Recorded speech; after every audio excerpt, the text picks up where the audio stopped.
Amén. Además viene desde Argentina, así que, y es fanático de Messi. Bueno, se perdonan cosas que Dios puede perdonar y los hermanos también. Amén. Gloria a Dios. ¿Cuántos están contentos este día? ¿Cuántos agradecieron un poquito el frío en estos días? ¿Ah? ¿No? ¿Te cayó mal? Bueno, estuvo un poquito raro el clima, pero agradecemos a Dios por eso. Déjeme solo, voy a destapar mi botella de agua.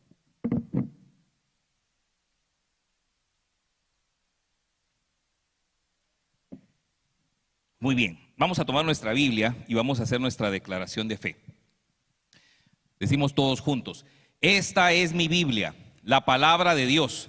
Yo soy lo que mi Biblia dice que soy. Tengo lo que mi Biblia dice que tengo y puedo hacer todo lo que mi Biblia dice que puedo hacer.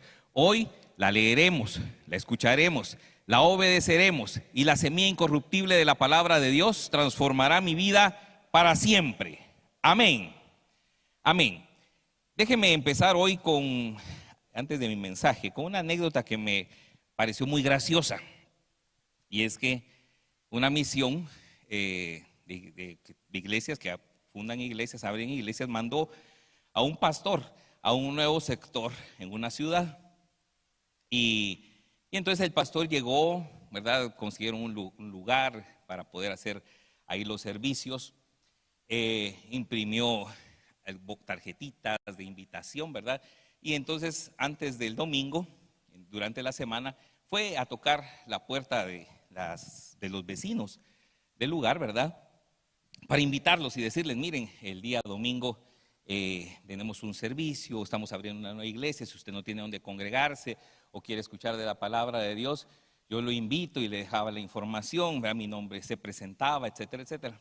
Llegó a una casa donde vio pues que estaban ahí los vehículos y todo, así que asumió que había alguien, y entonces empezó a tocar, ¿verdad? A tocar, y tocaba el timbre, y tocaba la puerta, ¿verdad? Y nadie abría. Bueno, dijo, tal vez no me quieren abrir. Tomó una de las tarjetas de la iglesia, en la parte en blanco de atrás, ¿verdad? Puso una escritura de la Biblia, ¿verdad? Solo puso la escritura y la puso en la puerta, y se fue, se retiró.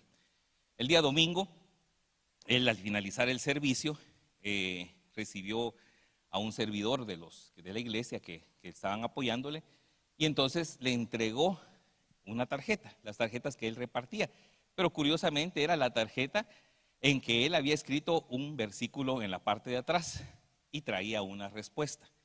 Entonces el servidor le dice: pastor, ¿por qué la persona habrá hecho eso de devolverle la tarjeta? Bueno, dice, es que yo le puse un versículo bíblico. ¿Qué versículo bíblico le puso usted? Y entonces él le había puesto Apocalipsis 3:20, donde dice: he aquí, yo estoy a la puerta y llamo. Si alguno oye mi voz y abre la puerta, entraré a él y cenaré con él y él conmigo. Y él le puso una respuesta. Sí, él me puso Génesis 3:10. ¿Y qué dice Génesis 3:10? Dice: y él respondió: oí tu voz en el jardín y tuve miedo, porque estaba desnudo y me escondí. Así que podemos también dar respuestas a través de la palabra de Dios en muchas circunstancias de nuestra vida. Amén. Muy bien.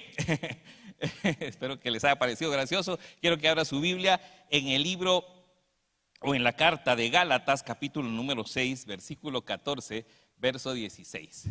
Gálatas 6, verso 14 al 16.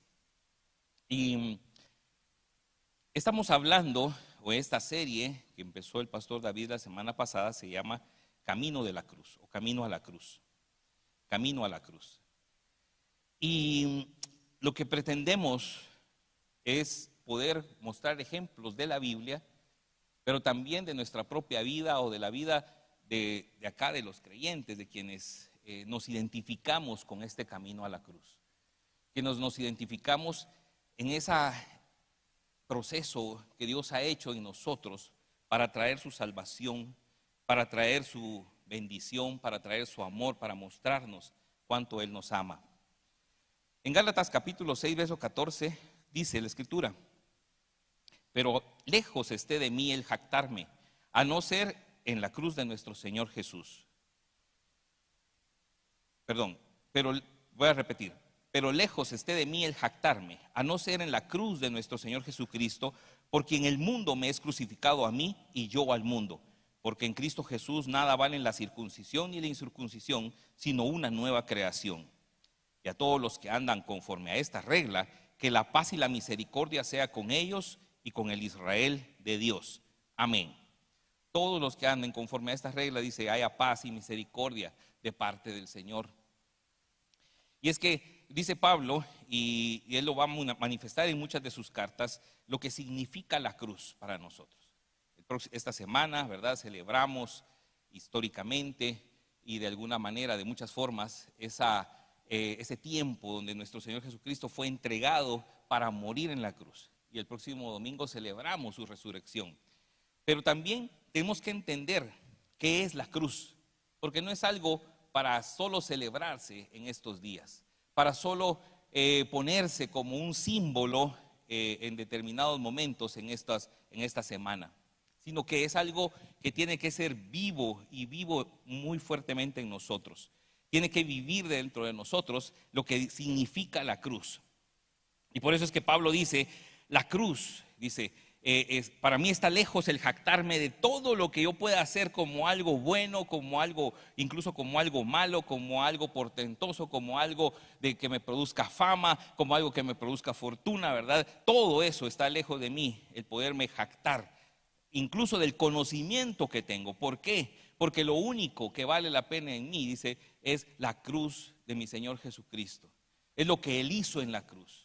Es ese momento en el cual yo fui transformado porque me encontré con la cruz de mi Señor Jesucristo. Y dice, porque en el mundo me es crucificado a mí y yo también al mundo. Y vamos a leer después un versículo donde Pablo mismo dice, con Cristo estoy juntamente crucificado. Ya no vivo yo, Cristo, dice, vive en mí. Y entonces agrega esto, en Cristo Jesús nada vale la circuncisión ni la incircuncisión, sino una nueva creación. Lo importante acá es reconocer que el regalo de Dios para nosotros, el regalo de la nueva vida que es en Cristo Jesús, es lo que vale la pena en nosotros. No vale la pena nada más. Todo lo demás es añadidura, todo lo demás son adornos, todo lo demás son accesorios nada más que usamos en esta vida. Lo más importante es que nosotros somos nueva criatura en Cristo Jesús. Somos una nueva creación en Él. Y hoy yo quiero dar un ejemplo también de la palabra. Hablar de María Magdalena. Y yo quiero que vayan conmigo al Evangelio de Juan, capítulo número 20, versículo número 11. Y vamos a leer varios versículos de este capítulo. Dice la Escritura: pero María estaba afuera llorando junto al sepulcro. Mientras lloraba, se inclinó para mirar dentro del sepulcro y vio a 2 ángeles con vestiduras blancas que estaban sentados donde el cuerpo de Jesús había sido puesto. Uno estaba a la cabecera y el otro a los pies. Y le dijeron: mujer, ¿por qué lloras? Les dijo: porque se han llevado a mi Señor y no sé dónde lo han puesto. Tan pronto dijo esto, María se dio vuelta y vio a Jesús que estaba allí, pero no se dio cuenta de que era Jesús. Jesús le dijo: mujer, ¿por qué lloras? ¿A quién buscas? Ella, pensando que era el hortelano, le dijo: Señor, si tú te lo has llevado, dime dónde lo has puesto y yo me lo llevaré. Jesús le dijo: María. Entonces ella se volvió y le dijo en hebreo Raboni, que quiere decir maestro. Jesús le dijo: no me toques, porque aún no he subido a donde está mi Padre, pero ve donde están mis hermanos y diles de mi parte que subo a mi Padre y Padre de ustedes, y a mi Dios y Dios de ustedes. Entonces María Magdalena fue a dar las nuevas a los discípulos de que había visto al Señor y de que Él le había dicho estas cosas. Este pasaje de la palabra tiene varios significados muy importantes. En la Biblia, esa primera ocasión o esa primera vez tiene un significado y es muy importante cuando la Biblia lo denota. Hay cosas que la palabra, que cronológicamente, como está distribuidos los libros o distribuida los evangelios incluso, tenemos que irlos acoplando, ¿sí?, en esa cronología, porque esto es la voz de testigos. La voz de testigos que, como si alguien, digamos, si tenemos un caso de un accidente, por ejemplo, en la calle, y tú vas en tu carro y en la otra esquina hay un peatón y del otro lado está, qué sé yo, la señora que tal vez lleva los almuerzos a una empresa, ¿verdad? A la construcción que está en la calle, por ejemplo. Si usted le pregunta a cada uno, va a encontrar diferentes puntos de vista, diferentes aspectos, ¿verdad? Uno decir que gritó, el otro dice que tiene la culpa uno, etc. ¿Sí? El otro va a decir que este se atravesó, ¿verdad? La imprudencia del otro. O sea, todos van a tener ese diferente punto de vista y todos van a ser testigos de lo que han visto. Los evangelistas es igual, los evangelios es igual, son diferentes perspectivas, diferentes puntos de vista desde los cuales se relatan los hechos de nuestro Señor Jesucristo, la vida de nuestro Señor Jesucristo y su ministerio, sus discípulos, su familia, todo. De tal manera que cuando la palabra de Dios y alguien como Juan, el evangelista, que era también discípulo de los 12, porque Lucas no lo era, por ejemplo, ni Marcos, pero que ellos reciben el evangelio de otra forma por el testimonio la investigación que hace Lucas y por el testimonio que recibe del apóstol Pedro, el evangelista Marcos. Pero cuando Juan, que es como el que acentúa, vamos a decir, las verdades teológicas del mensaje del evangelio, él dice que es la primera vez, es porque es algo muy relevante, no es casualidad, no es algo casual, hay un mensaje atrás de todo esto.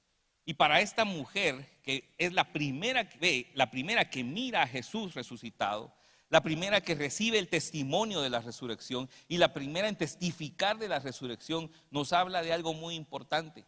Nos habla de algo que Dios estaba viendo en el corazón de esta mujer. Esta mujer no iba a dudar como lo dudaron los discípulos, como lo dudó Pedro, como lo dudó Felipe, ¿verdad? Matías, todos ellos, ¿sí? Todos ellos dudaron. Esta mujer no dudó, cuando vio al Señor, lo reconoció, lo recibió en ese momento en su corazón y fue a hablarle, dice, a esos discípulos acerca de la resurrección del Señor. Pero no solo eso, porque hay algo aquí que le dice muy claramente el Señor a ella. Verso 17, le dice: no me toques, porque aún no he subido a donde está mi Padre, pero ve donde están mis hermanos, dile de mi parte que subo a mi Padre y mi Padre y Padre de ustedes, a mi Dios y Dios de ustedes. Yo quiero que pensemos o nos imaginemos ese momento donde ella está recibiendo esta confirmación de lo que Dios ha hecho en la vida de aquellos que creen en Él. La obra poderosa de parte de Dios a través de Jesucristo, Él está confirmando. Ese Padre mío que ustedes vieron obrar a través de mí, que ustedes vieron al quien yo oraba, hablaba, ese Padre que cuando bendijimos aquellos panes y peces, se multiplicaron y comieron hasta 5,000 personas, no contando mujeres y niños. Ese Padre mío es el Padre de ustedes.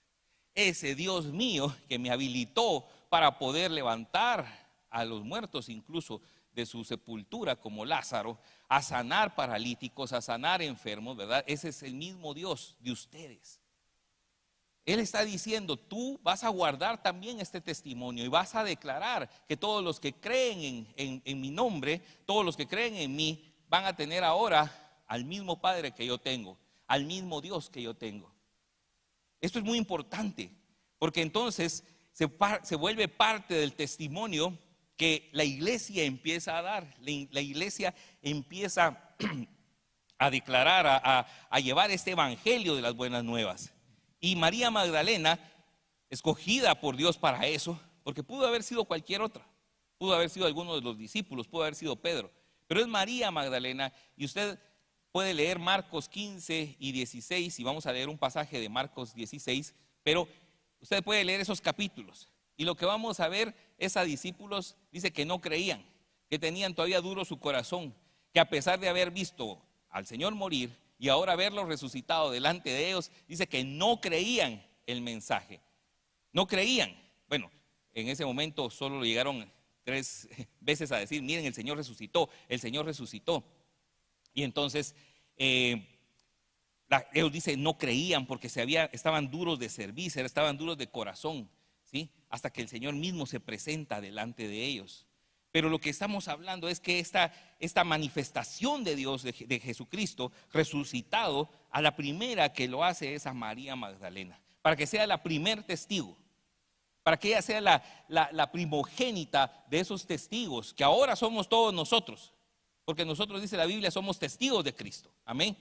Pero ella es la primera, y ser el primero significa algo muy especial, tiene una connotación muy fuerte, muy poderosa dentro de la Biblia. Por supuesto, es una mujer, por supuesto, habrá muchos chistes sobre eso, ¿verdad?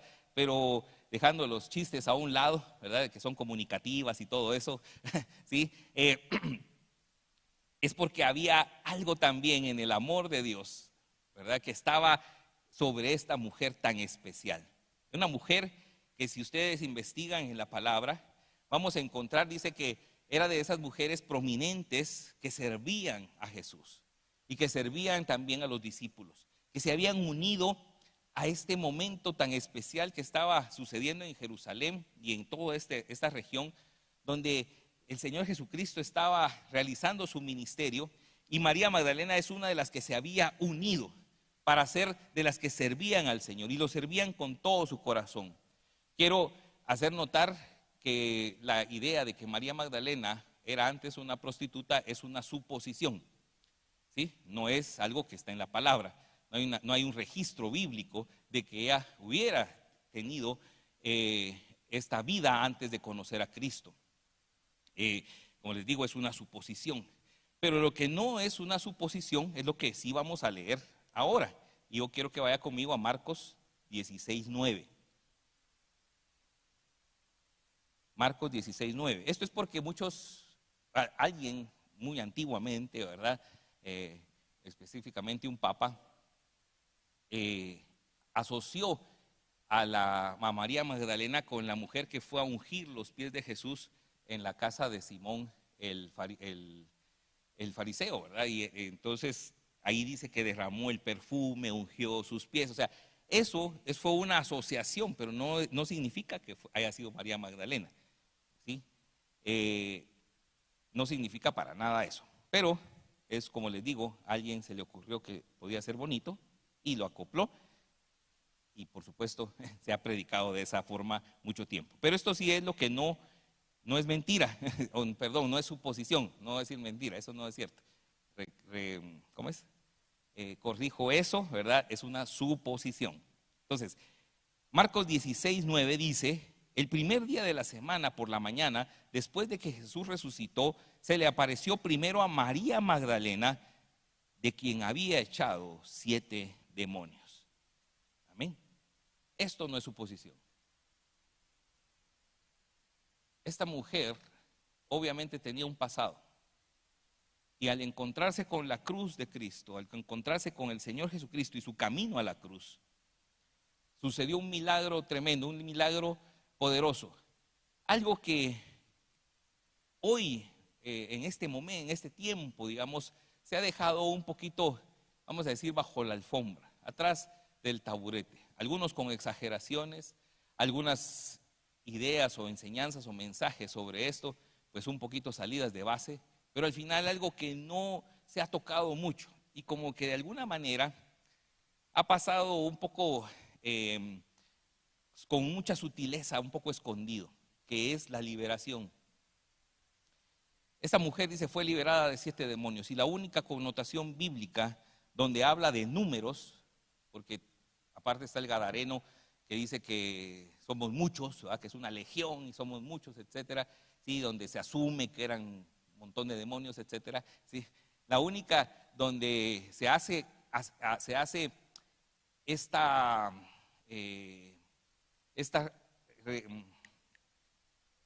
referencia a un número de demonios en una persona, la vamos a encontrar nosotros en Lucas capítulo 11, verso 24 y 26. Hay otro pasaje, pero este es el que quiero leer. Lucas capítulo 11, verso 24 a 26.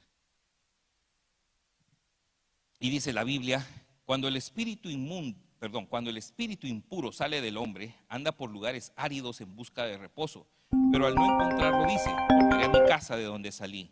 Y cuando llega y la encuentra barrida y adornada, va y trae otros 7 espíritus peores que él, y todos entran allí y se quedan a vivir.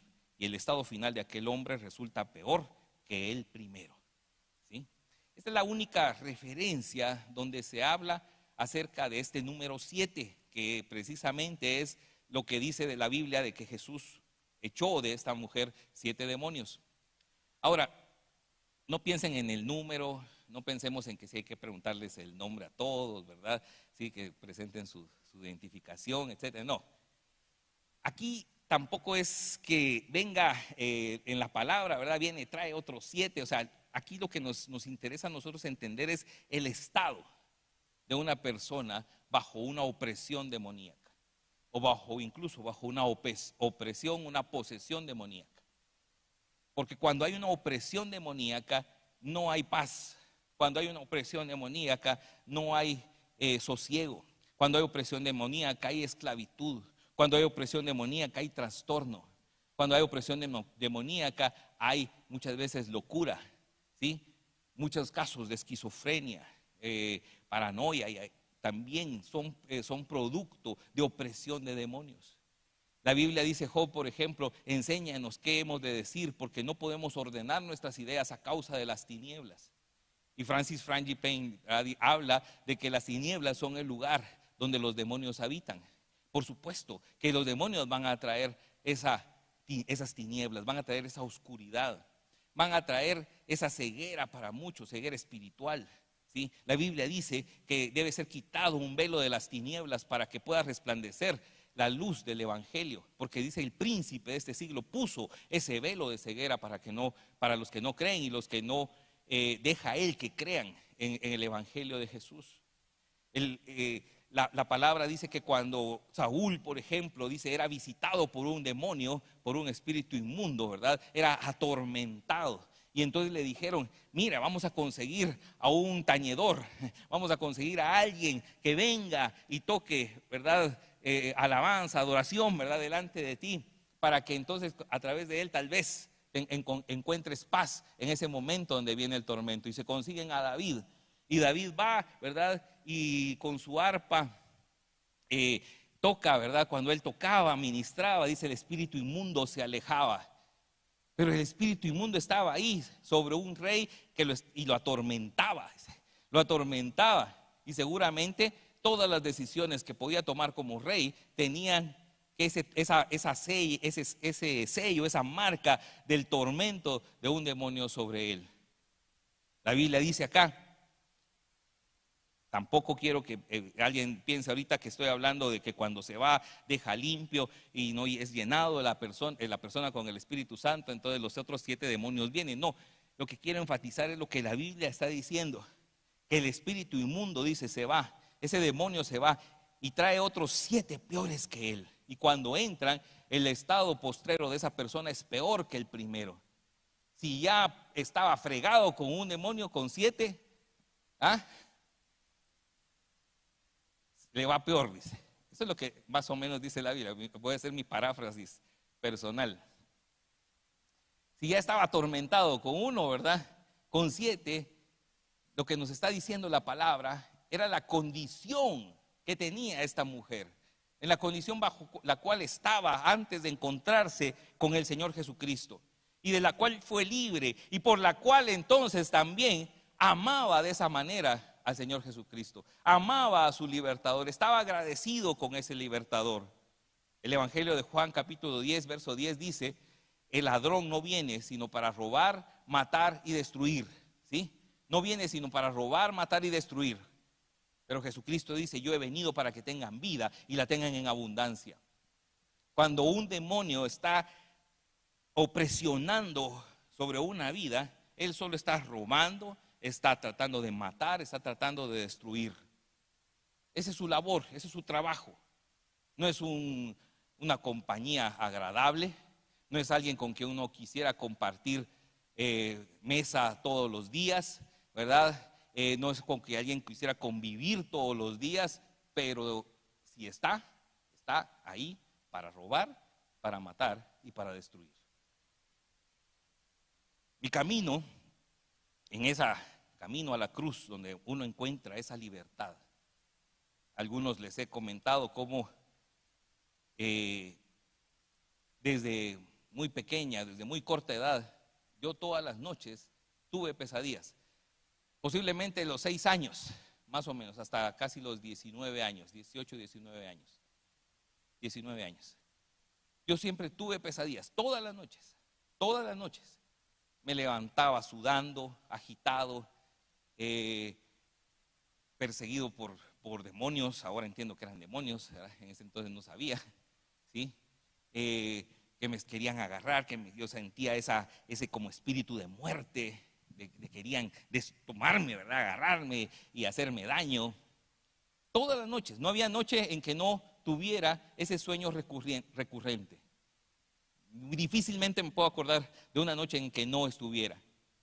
Ahora, yo con el transcurrir del tiempo en el cristianismo, yo empecé a pensar, ¿por qué era eso? ¿O qué era lo que sucedía? ¿De qué se trataba ese ataque demoníaco?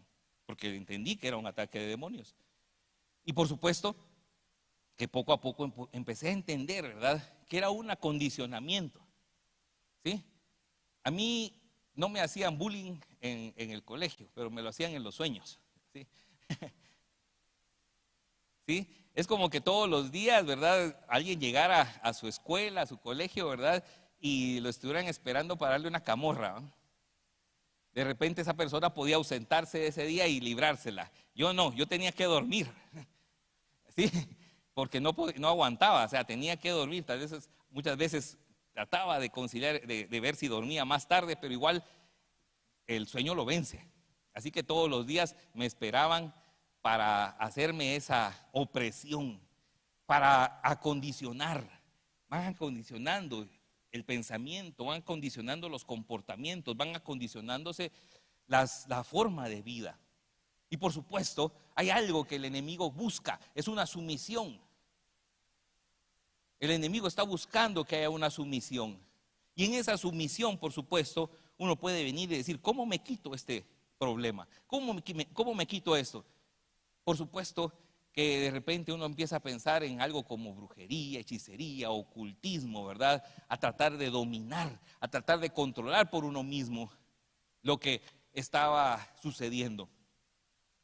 Y aunque, pues sí, ¿verdad? Lo busqué, no, gracias a Dios no dio chance el Señor a que me metiera, ¿verdad? Pero sí era algo como que buscaba cómo ser libre de esa opresión, algo como que te dicen, mira, tenés que buscar una solución para esto. Por supuesto, Dios llegó a los 17 años de mi vida. Él se manifestó, lo conocí, se reveló a mi vida. 1 año y pico después, tuve esta liberación. Una liberación a través de algo sobrenatural que, si alguien lo quiere saber, se lo puedo contar después en privado. Organice un culto ahí, una reunión en su casa, se lo puedo contar, ¿sí? Porque si no, me va a tardar mucho. Bueno, se va a contar ya que está ahí Ana María. No era parte del mensaje, pero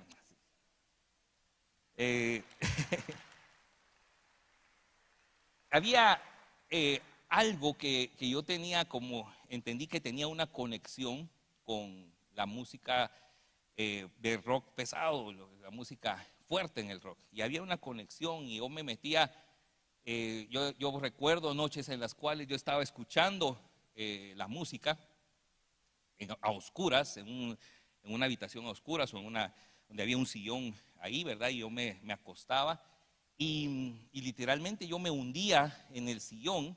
Yo sentía que me hundía, que me desdoblaba, que podía salir de mi cuerpo en ese momento, ¿verdad? Y tenía esas experiencias, ¿verdad? Y las encontré en algún momento hasta normales. Así que de alguna forma me conectaba a través de la música, era como una especie de vehículo con la cual yo podía entrar a ese ámbito, ¿verdad? Y por supuesto, pues no, en ese momento era como algo placentero, como un poco liberador, podría decir. Pero igual seguía teniendo las pesadillas. Era solo una forma como de escape, digámoslo así. Estaba en la Universidad de San Carlos, en la Facultad de Ingeniería, cuando anunciaron de parte de una iglesia que era de jóvenes, que se llamaba Maranata. Tal vez algunos se acordarán de ella, que estaba en la zona 4. Ellos traían algo que se llamaba el seminario de rock.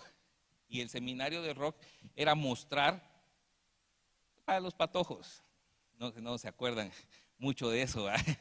Pero o tal vez ahí en ¿cómo se llama? En sus Spotify o algo así, les saldrá música de antes. Pero en esa música de antes, de los 70s, de los 80s, ellos hacían un estudio, ¿verdad? O sea, o había un video, pues, donde le mostraban a uno las letras de los grupos, que eran obviamente letras que adoraban a Satanás o que invocaban a Satanás, por ejemplo, ¿verdad? El 666, el Number of the Beast. Cosas como esas, o donde hacían el background que decían que si se escuchaba al revés la cinta, ¿verdad? Iba a tener un mensaje subliminal. Si lo creo o no es lo importante, es lo que me impactó a mí, es lo que me impresionó en ese momento, lo que hizo que me quedara choqueado al escuchar todo eso. Y por supuesto yo me fui intranquilo, pero miren, intranquilo de que yo esas noches sudaba. Yo le decía a mi hermano que se quedara conmigo, por favor, que no apagaran las luces. Yo sudaba y sudaba esas noches, y cuando cerraba los ojos empezaba a soñar esas pesadillas, pero ahora eran más fuertes, eran como que más agresivas, digámoslo así. Y me despertaba y trataba de otra vez como de ver qué hacía, encendía la luz.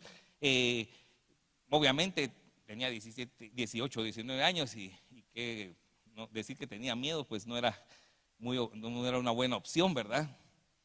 Pero entonces trataba de entender en ese momento o de pedir a Dios. Empezaba ahí a orar en ese primer año y centavitos, ¿verdad? De conocimiento que tenía de la palabra, de lo que estaba aprendiendo, pues a orar, ¿verdad? Y dormía y volvía a tener pesadillas, y fue 1, 2, 3 noches. A la tercera noche estoy teniendo un sueño, ya no es de por sí una pesadilla como tal, sino un sueño. Y en ese sueño veo como una división de 2 pantallas, y estoy viendo 2 escenas. Al final se queda solo una de las pantallas, por así decirlo, con una escena donde yo pensaba que era una mujer de pelo largo, ¿verdad? Porque la miraba solo de espaldas, que se va acercando a mí, y que yo pensaba que estaba llorando. Yo asumí en el sueño, la Llorona, de plano, dije yo, pero la Llorona dicen de negro, no de blanco. Entonces dije yo, debe ser una versión de la Llorona. Eso es lo que yo pensaba diciendo eso, pero cuando él se voltea ya cerca de mí, se voltea, no está llorando, sino se está riendo y se está burlando, y es el rostro de un artista que se llama Ozzy Osbourne, que era cantante de rock, ¿verdad? Pero obviamente con un maquillaje que él tiene en una portada de un disco, donde él tiene una cruz aquí atrás. Alguno se recordará de eso. Así que veo ese rostro aquí, siento que pone sus manos en mi cuello, y automáticamente yo me desperté. O sea, yo me desperté, estoy consciente que ya no estoy soñando, estoy consciente que estoy en mi habitación, ¿verdad? Puedo ver la cómoda de la cama, ¿verdad? Las paredes, el techo, ¿sí? Pero él está encima de mí, ¿va? Imagínense esa escena tan horrible, ¿va? Con él casi la cara aquí enfrente, ahorcándome, donde no puedo casi respirar. Y en ese momento, de aquí del centro, de aquí adentro del centro, como de donde asumimos que está el Espíritu, ¿verdad? Aquí algo empezó como a crecer hasta que salió a mi boca y grité el nombre de Jesús. En ese momento, obviamente, ese espíritu inmundo, ¿verdad?, desaparece, se va. Yo automáticamente me tiro de rodillas a la orilla de mi cama, oré, no me recuerdo ni cuánto tiempo, ni qué exactamente oré, solo oré, empecé a darle gracias a Dios. Y cuando me volví a subir a mi cama, creo que por primera vez en muchos años dormí en una paz, ¿verdad? Y desde ese entonces nunca más volví a tener esas pesadillas. Yo sabía que esa era mi liberación, esa fue mi liberación, esa fue mi libertad de esa opresión demoníaca. Yo entendí que ahí el Señor, no fui a pedir ministración, ni sabía que existía, no fui a pedir a alguien que orara por mí, ¿verdad?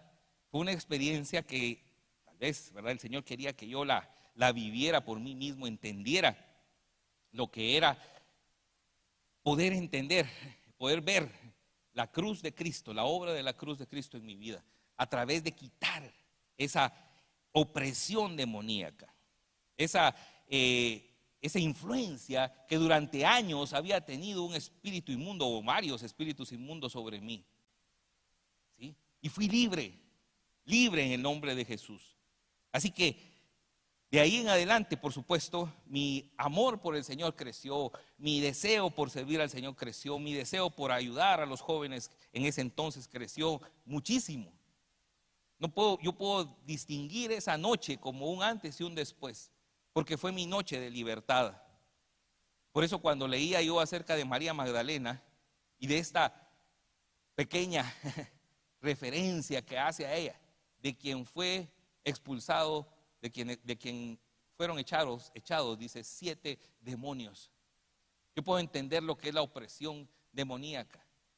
No en la forma de un vicio, no en la forma de un alcoholismo, de drogas o de otra cuestión, pero sí una opresión al corazón, una opresión al espíritu, una opresión que, como decía hace un momento, como que busca someterte y llevarte a una sumisión tal que uno se rinda a esa obra del diablo. Es como un dolor, me imagino yo, que uno busca a través de otra droga ver cómo se alivia. Un dolor que no se aguanta y que hay que recurrir a otra adicción, ¿verdad?, para poderse aliviar y quedar esclavo entonces de ambas cosas. Cristo me hizo libre. Cristo me hizo libre, ¿sí? Cristo me hizo libre.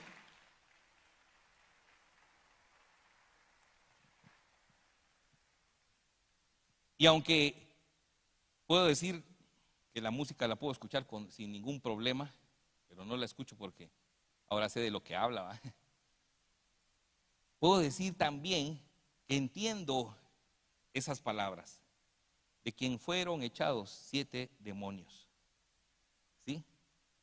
De quien fueron echados tal vez esa condición postrera que, como dice aquí Lucas, o el Señor Jesucristo enseña a través de Lucas, es de esa opresión demoníaca, la cual hace que una persona, ¿verdad?, vaya de mal en peor. Una opresión demoníaca que hace que lo que el enemigo quiere, robar, matar y destruir, pero que, como dice la palabra, yo he venido para que tengan vida y vida en abundancia. Ahora, eso es un antes de la cruz, amén, y un después de la cruz. Leyendo la escritura, quiero leer varios pasajes. Voy a empezar con Efesios capítulo 3, verso 14 al 19. Quiero ver para qué sí quiere Dios que seamos nosotros usados. ¿Qué es lo que Dios quiere con nuestras vidas? Dios no quiere que nosotros estemos bajo presión demoníaca. Dios no quiere que tu cuerpo, mi cuerpo, tu espíritu, mi espíritu, bueno, tu cuerpo en mi cuerpo esté con posesión demoníaca. Y tu espíritu y mi espíritu estén bajo opresión demoníaca. Y que eso haga un cortocircuito que turbe el alma. No se sabe qué pensar, no se sabe qué sentir, no hay voluntad para hacer las cosas correctas, no hay voluntad para hacer el bien, ¿sí? Eso es lo que ocurre en una opresión y posesión demoníaca. Y eso es lo que Dios no quiere para nosotros. Dice la Biblia, Efesios 3, verso 14. Por eso yo me arrodillo delante del Padre de nuestro Señor Jesucristo, de quien recibe su nombre toda familia en los cielos y en la tierra, para que por su Espíritu y conforme a las riquezas de su gloria, los fortalezca interiormente con poder, para que por la fe Cristo habite en sus corazones, y para que arraigados y cimentados en amor, sean ustedes plenamente capaces de comprender con todos los santos cuál es la anchura, la longitud, la profundidad y la altura del amor de Cristo. En fin, que conozcan ese amor que excede a todo conocimiento, para que sean llenos de toda la plenitud de Dios. Dios no quiere que haya que esa llenura sea por demonios, ni por turbación, ni por ese tipo de formas de pensar que vienen bajo esa opresión demoníaca. Que nuestra vida responda a ese tipo de opresión. Dios quiere, dice, que habite Cristo por la fe en tu corazón, y que seas cimentado y arraigado en amor, y que seas plenamente capaz de comprender, dice, con todos los santos, cuál es la anchura, la longitud, la profundidad y la altura del amor de Cristo. ¿Sí? Que seamos llenos, dice, de la plenitud de Dios. Amén. El camino a la cruz es un camino de ser vaciados de toda obra del diablo, de toda opresión demoníaca, de toda posesión demoníaca, de toda autoridad demoníaca sobre nosotros, para tener ahora la llenura de la plenitud de Dios en nuestras vidas, para que habite Cristo por la fe en nuestros corazones. El camino a la cruz de María Magdalena era salir de esa opresión de 7 demonios, para que ahora el amor de Cristo inundara su corazón, inundara su vida, sus pensamientos se dirigieran por ese amor, sus sentimientos, su alma se dirigiera por ese amor. Amén. Y pudiera experimentar, quizá por primera vez, ¿en cuántos años? No sé, pero por primera vez, una libertad real, una libertad de verdad. Segunda de Corintios 6, 14. Segunda carta a los Corintios, capítulo 6, verso 14. Dice: no se unan con los incrédulos en un yugo desigual, pues ¿qué tienen en común la justicia con la injusticia? ¿O qué relación puede haber entre la luz y las tinieblas? La versión Reina Valera del 60 dice: ¿qué comunión hay entre la luz y las tinieblas? No puede haber comunión. No pueden habitar ahí un demonio y el Espíritu Santo. Así que tenemos la oportunidad, ¿verdad?, de tomar la autoridad en el nombre de Jesús, echar fuera a ese demonio y ser llenos del Espíritu Santo, que habite en nosotros la luz del Señor Jesucristo, ¿sí? Que habite en nosotros su amor, su justicia. No puede haber comunión entre la luz y las tinieblas. Primera de Pedro, capítulo 2, verso 4 y 5. Primera carta de Pedro, capítulo 2, verso 4 y 5. Dice: acérquense a él, a la piedra viva que los hombres desecharon, pero que para Dios es una piedra escogida y preciosa. Y ustedes también, como piedras vivas, sean edificados como casa espiritual y sacerdocio santo, para ofrecer sacrificios espirituales que Dios acepte por medio de Jesucristo. Llegar a entender que nosotros no somos habitación de demonios. Nosotros no somos casa para el diablo ni para sus espíritus inmundos. Somos casa espiritual de Dios. Somos templo de Dios. Nuestro cuerpo es el templo del Espíritu Santo. Podemos ver nosotros en la historia del pueblo de Israel, y lo hemos leído en el libro de los jueces, los días miércoles, y no hace mucho acá, cómo Israel, dice, metía, el pueblo de Israel, los reyes y muchos sacerdotes corruptos, dice, metían en el templo de Dios las imágenes de Baal, las imágenes de Acera. Metían ahí, dice, a sus ídolos, metieron ídolos de las naciones extranjeras y los metieron en el templo, ¿sí? Y cuando estaban ahí en el templo, obviamente era una confusión espiritual afuera en el pueblo. No había claridad, no se sabía a quién servir, no se sabía, decía yo bromeando, ¿verdad? Pareciera como que el domingo van a rendirle culto y tributo a Dios, a Jesús, a Jehová, como le quiera decir, a Jesucristo, ¿verdad? Y el lunes en la desesperación van con el brujo, van con el de la magia blanca, magia negra, ¿verdad? Van a encender unas candelitas, van allá, el martes van a caminar juyú, a que el chamán les haga ahí un poco de tarea, de trabajo, ¿verdad? Y el miércoles van con alguien más, ¿verdad? Tal vez a confesarse, yo no sé. A ver quién da resultado, ¿verdad? Una confusión. Y la confusión es tinieblas. La confusión es tinieblas. Y les aseguro que hay gente que los hace. Y les aseguro que más de alguno conoce usted. Es tinieblas, es confusión. ¿Sí? Dice la Biblia que nosotros como piedras vivas somos edificados para hacer la casa espiritual del Señor, para hacer su templo, para que habite en nosotros por la fe Cristo en nuestros corazones. Amén. Para que seamos llenos del Espíritu Santo, no de demonios. Una vez más, María Magdalena es un ejemplo de la cual se habían echado 7 demonios. ¿Sí? Pero una vez echados fuera, ella estaba viviendo en el amor del Señor. Ella estaba viviendo en un amor y en un servicio para el Señor que seguramente, ¿verdad? Dijo el Señor, esta no me va a fallar porque ama tanto, ¿verdad? Que voy a hacer le dieron el privilegio de ser la primera testigo de la resurrección de nuestro Señor Jesucristo. Eso lo estoy suponiendo yo. No dice la Biblia tampoco eso, pero yo lo estoy asumiendo. Esta va a ser la primera, y va a ser la primera que va a llevar mi palabra, y la primera que va a decir: el Dios mío es el Dios de ustedes, el Padre mío es el Padre de ustedes.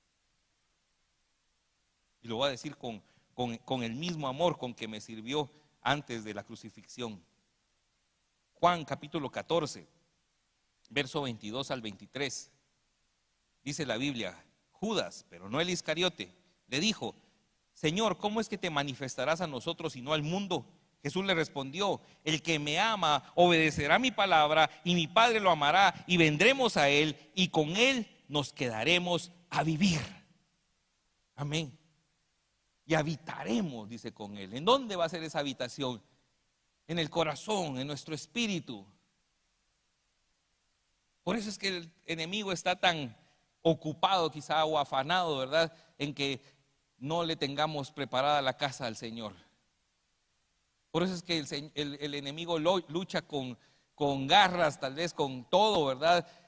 Con empeorar muchas veces la situación en la vida nuestra antes de conocer a Cristo, y tal vez a veces después tentándonos para que no tengamos esta bendición, para que no disfrutemos de esta bendición. ¿Sí? Le voy a contar otra intimidad, es mi sueño, pero se lo voy a contar. ¿Sí o no? ¿Se lo cuento o no se lo cuento? Testimonio. Al final estos días son de testimonio. Yo tuve un sueño. Yo no soy, los que me conocen saben que yo, cuando vienen, mira, yo tuve un sueño. No soy ni intérprete de sueños. ¿Sí? Y no soy de los que está pensando en sueños, en qué soñaron. O sea, no es así. Pero tengo mis sueños. O sea, y sé de alguna manera cuando son de Dios. Porque primero son muy particulares, o sea, son demasiado particulares. Yo no hubiera podido tener imaginación para eso. Y el mensaje es claro. Al final eso también es mi parte, es lo mío.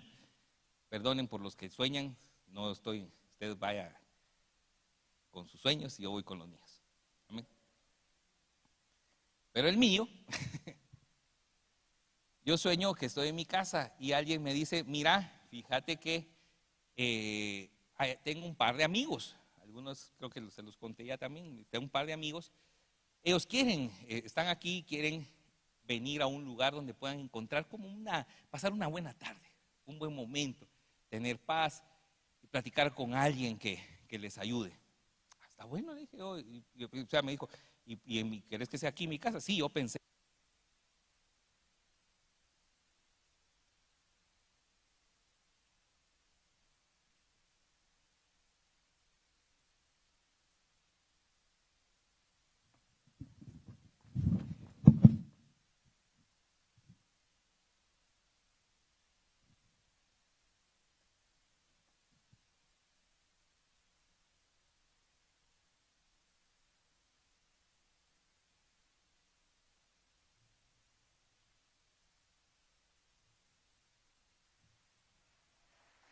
corriendo ahí los.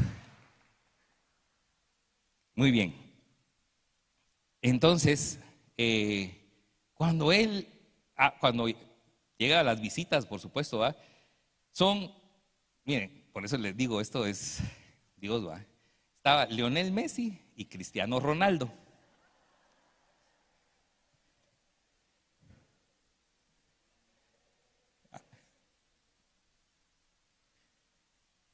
Así que entran los dos a mi casa, ¿verdad? Yo sé, es mi casa, mi casa es una casita, o sea, nuestra casa, ¿verdad? Entonces dejan ellos dos, ¿verdad? Se sientan en la mesa del comedor, así, en mi casa, ¿verdad? Bueno, yo soy a la que es sorprendido, ¿verdad? Y ellos, pues ahí los dos nada más, el amigo, y empezamos como a conversar y empieza como la conversación, se empieza a ver que ellos se sienten a gusto, ¿verdad? Yo empiezo a pensar, ay, tengo que llamar a mi esposa y a mi hija, ¿verdad? Que bajen, que disfrutemos este momento, es un regalo, ¿verdad? No te quería invitar, no te iba a invitar. Ahorita te voy a decir por qué. Y de repente tocan a la puerta. Y entonces voy a abrir otra vez. Y cuando abro, hay alguien que también pues es conocido, ¿verdad? Y me dice, mira, de casualidad tendrás una tijera, porque a mí no me funciona la que tengo. Y una tijera, dije yo. Bueno, dice, sí tengo una tijera, pero en el momento entra un pensamiento y dice, lo voy a invitar a que pase, para que vea qué clase de invitados tengo yo. Así como en el sueño, así lo pensé, ¿sí? Y que vaya por ahí diciendo, ¿verdad? Miren ese pastor, sí, es tremendo. Así que lo invito a pasar, ¿verdad? Él mira, ni modo, ahora ya me comprometí a buscarle las dichosas tijeras y cuando llego no están en el lugar que debían de estar. Así que me pongo a buscarlas y me pongo a buscarlas. Y de repente entra en mí una sensación de que el tiempo pasó. Y cuando salgo, ya está cayendo la tarde, eso era como tipo mediodía, digamos, ya está cayendo la tarde, miro que las personas están ya aburridas, desesperadas, diciendo, mira, ya nos queremos ir, no era lo que esperábamos. Y entonces caigo en cuenta de que en lugar de disfrutar ese momento, yo me levanté llorando, literalmente, me desperté llorando. Porque en lugar de estar ahí haciendo lo que tenía que hacer, ser el anfitrión, pasar ese momento, hablar desde Cristo a estas personas, me entretuve por orgullo, porque no fue ni siquiera por hacerle el favor a ese vecino, no fue por hacerle el favor a esa persona, sino para que entrara y viera quién estaba en mi casa. Algo que yo no busqué, algo que yo no procuré para nada, que en mí había sido imposible que sucediera, que sucedió por alguien más. Pero ahora yo creía que era mío, ¿verdad? Y al creer eso, me enorgullecí, quise envanecerme delante de los demás y perdí un momento tan especial. Ellos se levantaron, se fueron y yo me quedé con un sentimiento de tristeza. Ni siquiera pudieron conocer a mi esposa y a mi hija porque nunca bajaron, ¿sí? Porque yo tenía que llamarlos y me desperté con una cosa tan... yo dije, Señor, algo me estás hablando acá. Y por supuesto yo entiendo mi mensaje, como les digo, ¿sí? Lo que el Señor me quiso decir. Por eso no te invité. Entonces, de tal forma que conté este sueño por algo particular. Y se me olvidó qué fue.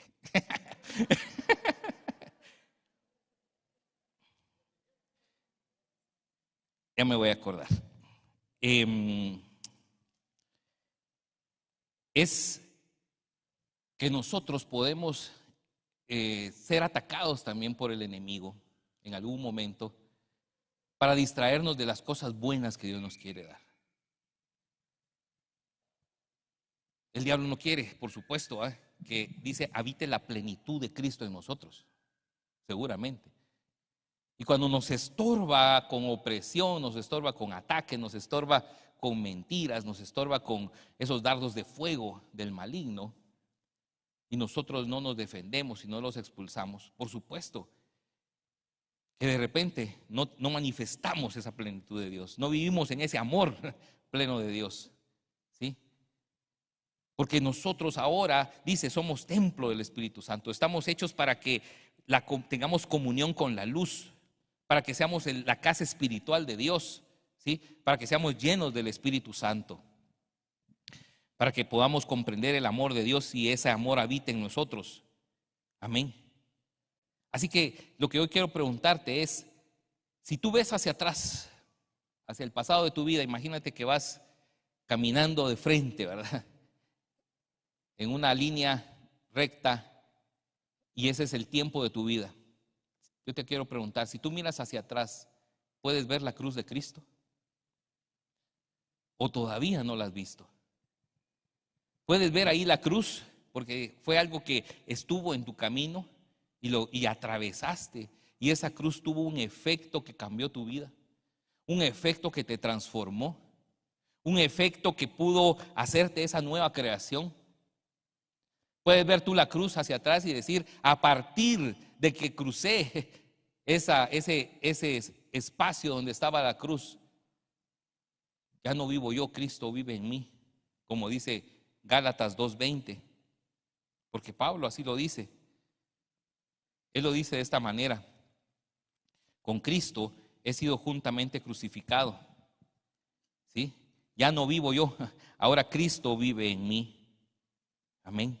Y lo que ahora vivo en la carne, lo vivo en la fe del Hijo de Dios, quien me amó y se entregó a sí mismo por mí. Podemos ver que fuimos crucificados ahí en la cruz. Hay muchas cosas que están en la cruz. Cuando uno llega a la cruz, no puede solo pasar de largo. Cuando uno llega a la cruz, o se pega el regresón o atraviesa la cruz. Y si atravesaste la cruz, en esa cruz fuiste crucificado juntamente con Él. Ya no podemos vivir nosotros, dice Pablo, sino Cristo vive en nosotros. Pero también dice la Biblia en Colosenses 2:14.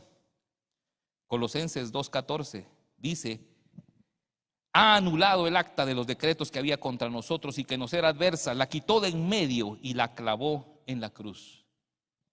El acta de decretos que nos era contraria, todo aquello que el enemigo tenía en contra de nosotros, el acusador, dice, de los hermanos, ¿sí? Va a decir Douglas ha hecho, ¿sí?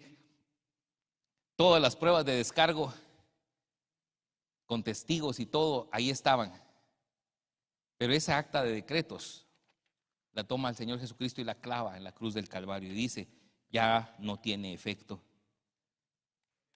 Ya no tiene poder para juzgar. Por eso dice Pablo: ya no vivo yo, Cristo vive en mí. Dice: lo que ahora vivo en la carne, lo vivo en la fe del Hijo de Dios. ¿Sí? De Pablo decía: ¿acaso no era este el que antes perseguía a los cristianos? ¿Acaso no era este el que pidió cartas de los fariseos, de los sacerdotes, para ir y encarcelar a nuestros hermanos? ¿Acaso no era este el que antes perseguía a los del camino, a los de la fe en Cristo? Y Pablo dice: sí, ese era Saulo. Ese era el Pablo antes de encontrarse con Jesús. Ese era el Pablo antes de encontrarse con la cruz de Cristo. Pero cuando me encontré con la cruz de Cristo, ahí fui yo clavado también. Y ahí fue clavada el acta de los decretos que me era contraria. Y ahí fue clavada toda maldición de mi vida. Ahí fue clavado todo derecho que tenía ese diablo inmundo, porcino, de atacarme todas las noches con esa opresión que no me dejó tener una niñez tal vez normal o en paz, que no me dejaba tener claridad de mis pensamientos, que no me dejaba tener claridad de mi mente y mi corazón, y que saber a dónde me pudo haber llevado. Ahí fue crucificado. Si él tenía un derecho, le fue quitado. Si él tenía algo que podía usar en mi contra, ahí fue clavado. Y ahora soy una nueva criatura en Cristo Jesús. Hecho por el Señor, una nueva criatura, una nueva persona, un nuevo hijo, para ser templo del Espíritu Santo, para que habite por la fe Cristo en mi corazón, para que toda la plenitud de Dios esté en mí. Amén. Para hacer esa casa espiritual de Dios, para que el Padre y el Hijo vengan y habitan conmigo y vivan conmigo para siempre. Amén. Yo quiero que cierres tus ojos en este momento, porque quiero hacer un llamado. María Magdalena nos enseña que ella siguió a Jesucristo, que ella amó a Jesús, que ella pudo ser esa testigo del amor, de la resurrección del Señor, fiel. Ella pudo ser esa testigo del mensaje de nuestro Señor Jesucristo, ser la primera testigo incluso de la resurrección de nuestro Señor, por una razón, porque un día se encontró con la cruz de Cristo, porque un día se encontró con su Señor, con su Salvador, y fue libre, fue liberada de ella, fue expulsada, fue limpiada, fue desencadenada, desatada. Una mujer que vivía bajo una opresión demoníaca seguramente intensa, una opresión demoníaca seguramente que no le permitía vivir con paz, que le robaba la paz todos los días, que le robaba gozo, que le robaba planes, que le robaba anhelos, deseos, sueños. Una opresión demoníaca que seguramente buscaba destruirla, enfermarla, tal vez de esquizofrenia, de los nervios, de paranoia, llenarla de temor todos los días. Una opresión demoníaca que seguramente le estaba produciendo locura, pero que un día se encontró con Cristo Jesús, y Cristo sabía que podía tomar de ella esa cautividad. Cristo sabía que podía tomar de ella esa esclavitud. Cristo sabía que podía tomar y sacar de ella esa opresión, ese trastorno, y echárselo él en su propio cuerpo, en su propia muerte en la cruz, y darle a esta mujer esa libertad. Así que yo te pido hoy, yo te pregunto hoy, si tú quieres obtener esta libertad. El camino a la cruz es un camino de libertad, mis hermanos. El camino a la cruz es un camino a la libertad de toda obra del demonio, del diablo, de Satanás. Y si tú quieres hoy tener esa libertad, primeramente, aquel que nunca le ha dicho a Jesucristo que sea el Señor de su vida. Primeramente, para aquel que sabe que aún no es una nueva criatura en Cristo Jesús. Yo te voy a pedir que levantes tu mano, que te pongas de pie y que nos permitas hoy orar por ti. Si hay alguno acá que hoy dice: yo necesito entregarle a Jesús mi vida. No sé si te identificas con la clase de opresión que yo tengo u otra forma de opresión, pero te aseguro que si Dios tuvo el amor y la gracia para liberarme a mí, la tiene para contigo, porque Dios no hace diferencia de personas. Dios no hace acepción de personas. Hay alguien que hoy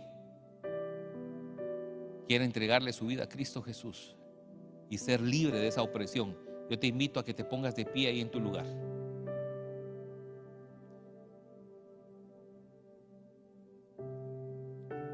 Gracias, gracias. Bendito sea el nombre del Señor. Gracias, gracias, gracias. Bendito sea. Todos con nuestros ojos cerrados. Nuestro objetivo es hoy ser de bendición para aquellos que están buscando esta libertad. Si me ayudas, Patsy, ahí también, tal vez, por favor. Yo les voy a invitar a mis hermanos que se pusieron de pie. Si pueden venir aquí adelante.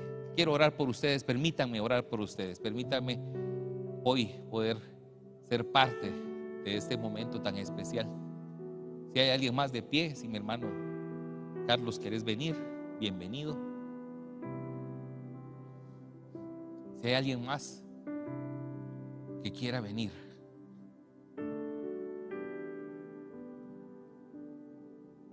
Yo no sabía cuándo iba a ser libre. Gracias, gracias. Pasa adelante, mi hermano. Ven, por favor. No sabía cuándo iba a ser libre, pero hubiera querido que fuera inmediato, seguro, pero no sabía. No sabía.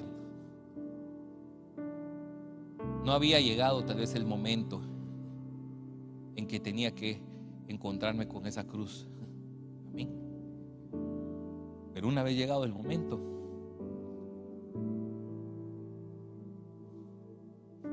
fue para ser libre en el nombre de Jesús. Amén. Gracias, Señor.